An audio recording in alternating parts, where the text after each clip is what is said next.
Hello everyone, my name is Manisha और आज हम बात करने वाले हैं इंडियन कॉन्ट्रैक्ट एक्ट के सेक्शन 9 की, जो है कि प्रॉमिस एक्सप्रेस और इम्प्लाइड कैसे होता है और कंसेंट भी एक्सप्रेस और इम्प्लाइड कैसे होती है। तो आज हम प्रॉमिस के साथ साथ मतलब जो सेक्शन 9 है इसके साथ साथ हम बात करेंगे सेक्शन 13 कंसेंट की भी, कि कंसेंट कैसे एक्सप्रेस होता है और कैसे इम्प्लाइड होता है। ओके, तो स्टार्ट करते हैं हम अपना क्लास।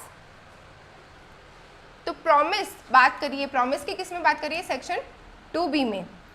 सेक्शन 2B में किसकी बात करिए? प्रॉमिस की। और सेक्शन 13 बात करता है हमारा कंसेंट की। ठीक है, प्रॉमिस भी क्या होता है? एक्सप्रेस भी हो सकता है और इम्प्लाइड भी हो सकता है, और कंसेंट भी हमारा एक्सप्रेस भी हो सकता है और इम्प्लाइड भी हो सकता है। एक्सप्रेस और इम्प्लाइड की बात करी गई है हमारे सेक्शन 9 में। ठीक है, तो सेक्शन 9 में बात करी गई है कैसे कोई प्रॉमिस एक्सप्रेस होता है या इम्प्लाइड होता है। तो एक्सप्रेस और इम्प्लाइड की बात करेगी सेक्शन 9 में, कंसेंट की बात करेगी section 13 of Indian contract act में। और प्रॉमिस हमने सब पढ़ा है, स्टार्टिंग से ही हम अपने सारे लेक्चर्स में प्रॉमिस को बहुत अच्छे से समझ रहे हैं कि प्रॉमिस कैसे दिया जाता है, कैसे होता है। Section 2B of Indian contract act में बात करी गई है प्रॉमिस की। आगे चलते हैं।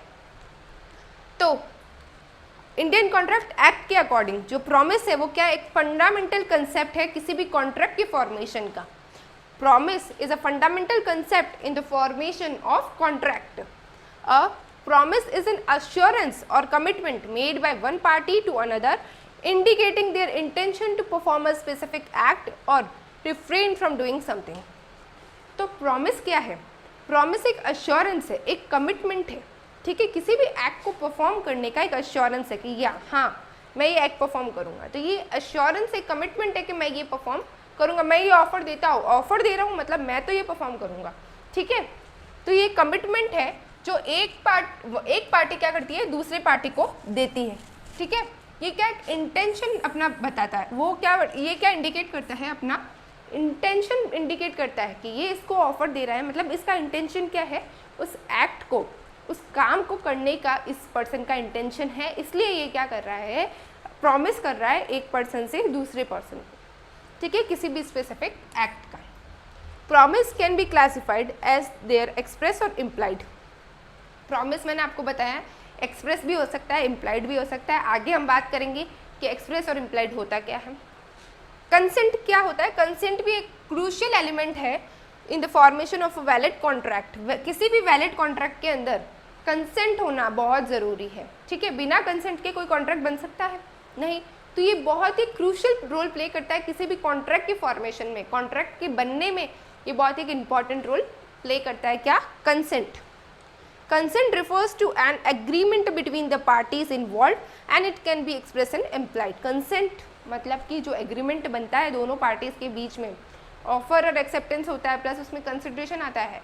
तो इनके बीच में जो कंसेंट होती है, दोनों पार्टीज़ के बीच में जो कंसेंट होती है कि वो इस कॉन्ट्रैक्ट को, इस स्पेसिफिक एक्ट को जो क्या है परफॉर्म करना चाहते हैं, इस प्रॉमिस को परफॉर्म करना चाहते हैं। ठीक है, इनकी क्या होती है? कंसेंट होती है। कंसेंट एक्सप्रेस भी हो सकती है, इम्प्लाइड भी हो सकती है। ठीक है, कंसेंट एक तरीके से हम कह सकते हैं स्वीकृति। ठीक है, हम अगर किसी ने ऑफर दिया और अगले पर्सन जो प्रॉमिस है या फिर जो ऑफर उसे ले रहा है, ठीक है, उसने अपनी कंसेंट ही नहीं दी, तो वो क्या परफॉर्म होगा? वो कॉन्ट्रैक्ट परफॉर्म ही नहीं होगा, वो कॉन्ट्रैक्ट बनेगा ही नहीं। ठीक है, तो एक बहुत ही इंपॉर्टेंट रोल प्ले करता है हमारे कॉन्ट्रैक्ट में। एक्सप्रेस कंसेंट की बात करें, express consent is explicitly stated or communicated by the parties involved. मतलब कि it can be given in oral or written form. In this case the party clearly express their intention to enter into the contract and their consent is manifested through words spoken or written, whether spoken or written. मतलब अपनी consent को express करना, मतलब कि clearly बोलना। जो दोनों parties involve हैं उन दोनों पार्टीज के बीच में क्लियर बात हो रही है। जैसे कि अगर कोई दो पार्टीज है वो आमने सामने है, तो वो दोनों क्या कर रही है? क्लियरली एक्सप्रेस कर सकती है अपनी जो वर्ड से ओरल या रिटन जो भी है, दोनों पार्टी सामने सामने बैठी है तो क्या कर सकती है? क्लियरली एक्सप्रेस कर सकती है अपनी कंसेंट इस कॉन्ट्रैक्ट को लेकर। ठीक है, तो एक्सप्रेस कंसेंट क्या होता है कि वो दो पार्टी जो है वो क्या करें? क्लियरली कम्युनिकेट कर सकती है एक दूसरे से, चाहे वो ओरल हो चाहे वो रिटन फॉर्म में हो। ठीक है, कैसे भी तो पार्टीज क्या करती है, क्लियरली एक्सप्रेस कर सकती है अपना इंटेंशन कि वो इस कॉन्ट्रैक्ट में एंटर होना चाहती है कि नहीं, ठीक है। तो एक्सप्रेस कंसेंट मतलब दो पार्टीज जो है वो क्लियर रहती है, अपना जो इंटेंशन है उनके अंदर, जो भी इंटेंशन है इस कॉन्ट्रैक्ट को लेकर, जो भी भावनाएं हैं इस कॉन्ट्रैक्ट को लेकर, मतलब इंटेंशन मतलब कि क्या वो परफॉर्म करना चाहती है कि नहीं करना चाहती है, वो क्लियरली एक्सप्रेस कर सकती है ओरली या रिटनली, ठीक है। वर्ड से भी कर सकती है, स्पोकन और रिटन, ठीक है, कैसे भी कर सकती है, अपनी कंसेंट को मतलब जो है एक्सप्रेस कर सकती है। एग्जाम्पल देखते हैं, राहुल ने परचेस किया एक लैपटॉप कंप्यूटर स्टोर से, ठीक है। राहुल ने क्या किया, एक कंप्यूटर स्टोर से एक लैपटॉप क्या किया, परचेस किया, ठीक है। उसने क्या किया, उसने ये गया स्टोर पर और उसने क्या किया, नेगोशिएट करने लग गया प्राइस स्टोर ओनर से कि मुझे जैसे कि लैपटॉप था 1 लाख का, 1 लाख का लैपटॉप है, अब उस लैपटॉप को वो बोल रहा है कि मेरे को 80,000 में दे दीजिए आप। तो वो क्या करने लग गया, नेगोशिएट करने लग गया, ठीक है, जो प्राइस है वो किसी स्टोर के ओनर से। तो they agree on a specific price, और फिर ये एक स्पेसिफिक प्राइस पे है कि ठीक है ना 1 लाख ना 80,000, हम 90,000 में वो लैपटॉप आपको दे देंगे, ठीक है। तो Rahul express his consent by saying I agree to buy this laptop for the agreed price, मैं इस प्राइस में इस लैपटॉप को लेने के लिए एग्री हूँ। राहुल ने क्या किया, क्लियरली एक्सप्रेस कर दिया अपनी कंसेंट, ठीक है। Here Rahul's consent is expressly communicated and its form the basis of the contract. Rahul ने अपनी जो बात है वो क्लियरली एक्सप्रेस कर दिया, अपनी जो कंसेंट है वो क्लियरली एक्सप्रेस कर दी, क्लियरली कम्युनिकेट कर दी स्टोर के ओनर को। तो इधर जो कॉन्ट्रैक्ट की जो बेसिस क्या बन गया, it form the basis of the contract, contract का बेस क्या बन गया, राहुल की एक्सप्रेस कंसेंट।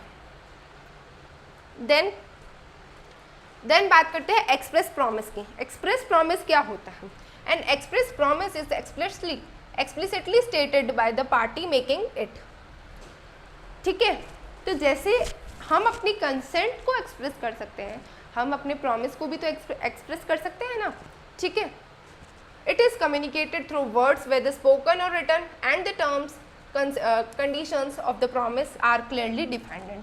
मतलब कि हम जब प्रॉमिस कर रहे हैं तो जो भी टर्म्स एंड कंडीशंस हैं वो अगर क्लियरली डिफाइंड होगी, एकदम क्लियर होगी, तो वो क्या बनेगी, एक एक्सप्रेस प्रॉमिस बनेगी, ठीक है। भले ही वो वर्ड से हो, भले ही स्पोकन या रिटन कैसे भी हो, तो वो जो कम्युनिकेट होनी चाहिए वो एकदम क्लियर होनी चाहिए। जो प्रॉमिस है उसके जो टर्म्स एंड कंडीशंस हैं, जैसे मैं कोई प्रॉमिस कर रही हूँ और मैं पहले ही अपनी टर्म्स एंड कंडीशंस जो है वो क्लियरली एक्सप्रेस कर दूंगी, ताकि फ्यूचर में हमारे बीच में कुछ कॉन्फ्लिक्ट्स नहीं आए, कुछ भी वाद विवाद ना हो। तो मैं क्या करूँगी, अपनी जो प्रॉमिस है, मैं जो प्रॉमिस कर रही हूँ, ठीक है, वो क्लियरली क्या कर दूंगी, एक्सप्रेस कर दूंगी, जो भी टर्म्स एंड कंडीशन है उसे एक्सप्रेस कर दूंगी। इसी एक एग्जाम्पल से समझते हैं।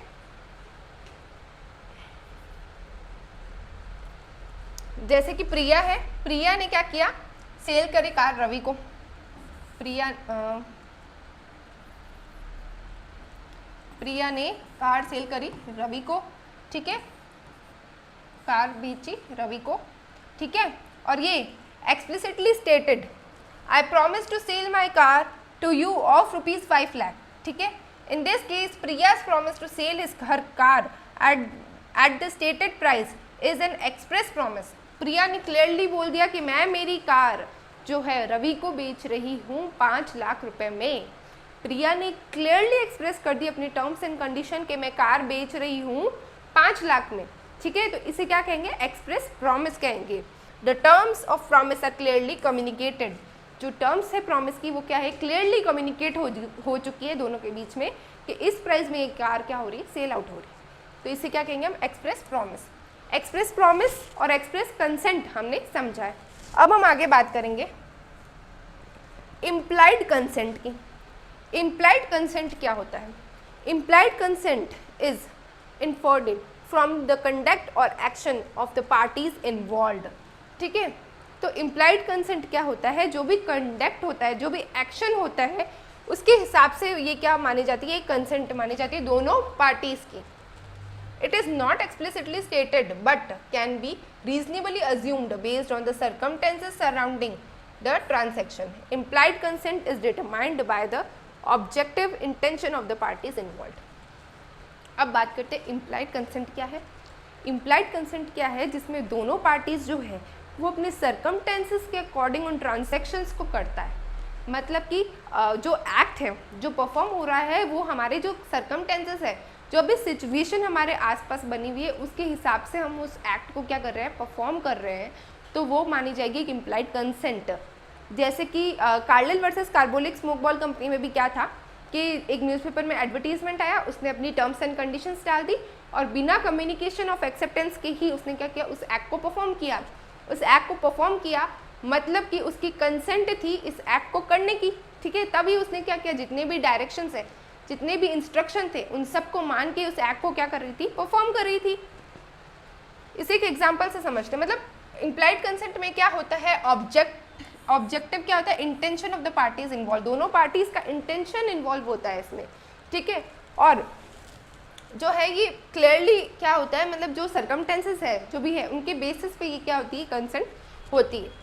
जैसे कि सैम है, एक पर्सन है सैम, उसने ऐसे समझ लेते हैं ये एग्जांपल। सैम जो है वो एक रेस्टोरेंट में गया, रेस्टोरेंट में जाकर बैठा, उसने ऑर्डर किया, खाना आया, उसने खाना खाया और बिल आया, वो उसने पे ऑफ कर दिया, ठीक है। तो वो क्या, रेस्टोरेंट में गया, उसने रेस्टोरेंट के ओनर से बात करी कि मैं इधर आकर खाना खाना चाहता हूँ, आपकी सर्विसेज लेना चाहता हूँ, आप बताइए कितना देंगे, कितनी क्वांटिटी में सब्जी देंगे, कितनी क्वांटिटी में आप हमें चपाती देंगे, क्या देंगे, ये उसने कुछ बात नहीं करी। तो वो क्या गया, रेस्टोरेंट में जाके बैठा, उसने वहाँ की सर्विसेज ली, वो अपने आप में क्या हो गई, इम्प्लाइड कंसेंट हो गई सैम की, ठीक है। इस एग्जाम्पल्स को लेते हुए कह रही हूँ मैं कि सैम की वो इम्प्लाइड कंसेंट हो गई कि वो रेस्टोरेंट में जाके बैठा, उसने वो सर्विसेज ली, मतलब उसे जो चार्जेस है वो पे करने पड़ेंगे, तो वो क्या हो गया, अपने आप एक इम्प्लाइड कंसेंट हो गई, ठीक है।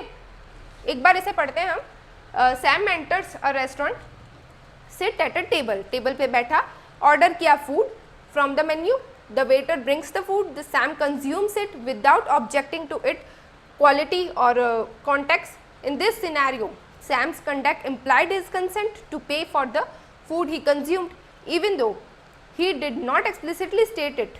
By ordering and consuming the food without complaint, Sam's action indicates his implied consent to enter into the contract with the restaurant and pay for the services rendered.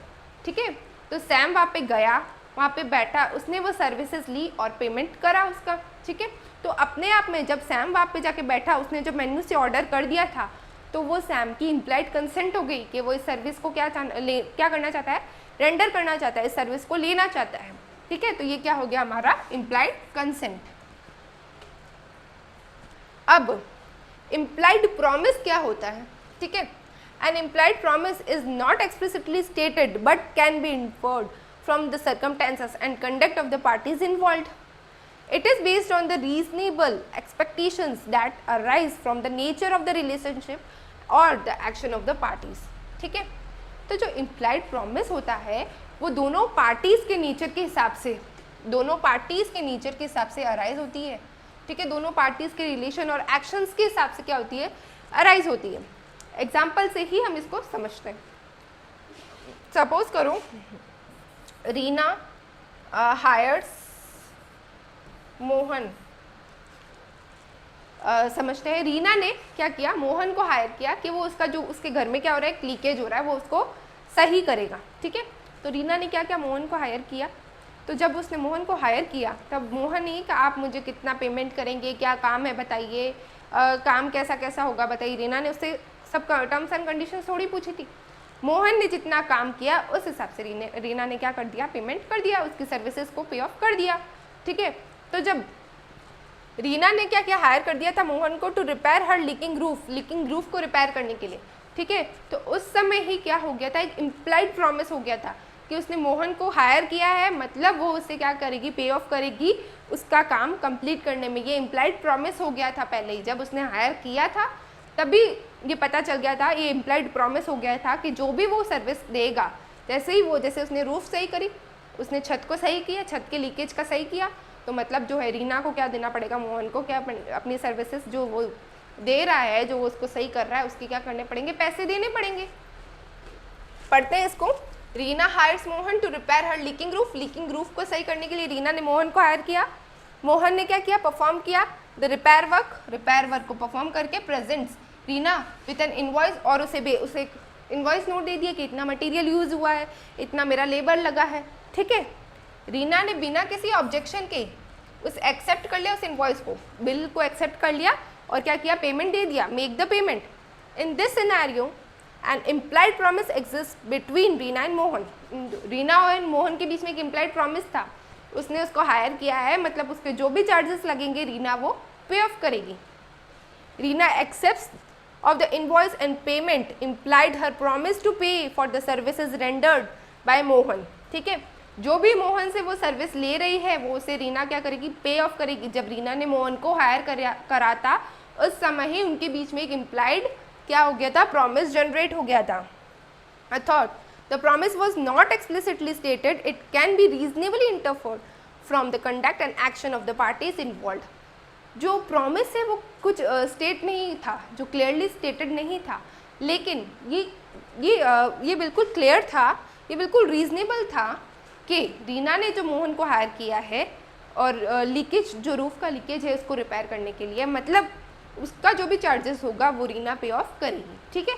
तो ये क्या था हमारा इम्प्लाइड प्रॉमिस। अब हमने इम्प्लाइड कंसेंट भी समझ लिया, इम्प्लाइड प्रॉमिस भी समझ लिया, एक्सप्रेस कंसेंट और एक्सप्रेस प्रॉमिस भी समझ लिया, इम्प्लाइड कंसेंट और इम्प्लाइड प्रॉमिस भी हमने समझा है।